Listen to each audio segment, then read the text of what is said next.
Hello guys, welcome dito sa aking channel. Ngayon, ituturo ko sa inyo kung paano ayusin ang Google Chrome DNS Groove Finish no internet sa ating Windows 10 o Windows 11. Kung paano ayusin yan guys, panoorin nyo to.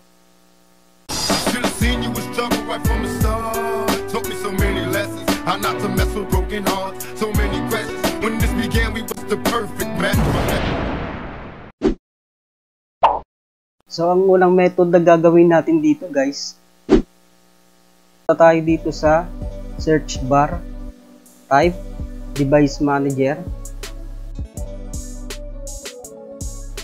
Hanapin natin dito ang network adapters.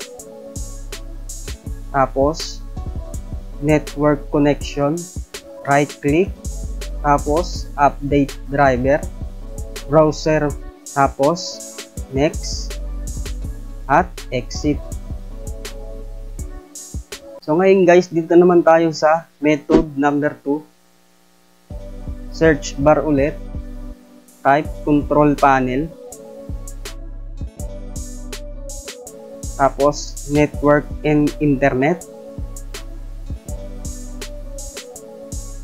network and sharing center, tapos change adapter settings, Wi-Fi connection, right click, tapos properties.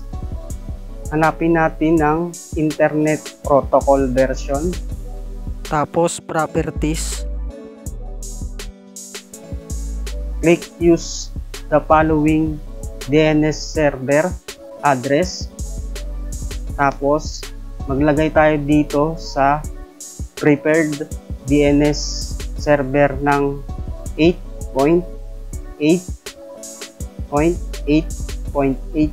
Tapos dito naman sa alternative DNS server 8.8.4.4. Check lang natin tong validate settings upon exit. Tapos okay, close at exit. So ngayon guys, dito naman tayo sa method number 3.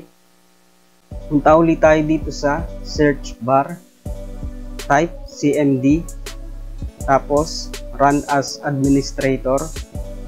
Ngayon, punta ulit tayo dito sa search bar, type notepad.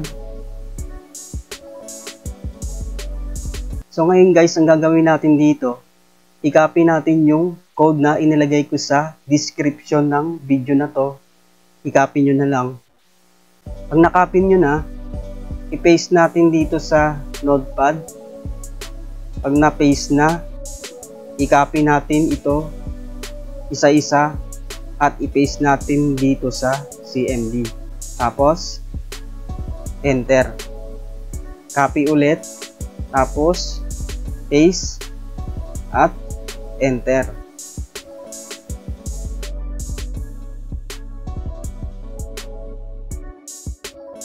Ang pinakahuli, may nakalagay ditong successfully. Tapos, exit na natin. Restart your PC. So ayun nga guys, ganun lang kadali kung paano ayusin ang Google Chrome DNS Groove Finish no internet sa ating Windows 10 o Windows 11. Kung nagustuhan mo itong tutorial na to, mag-like and subscribe na rito sa aking channel. Pindutin na rin ang notification bell para lagi kang updated sa mga video ko pang paparating.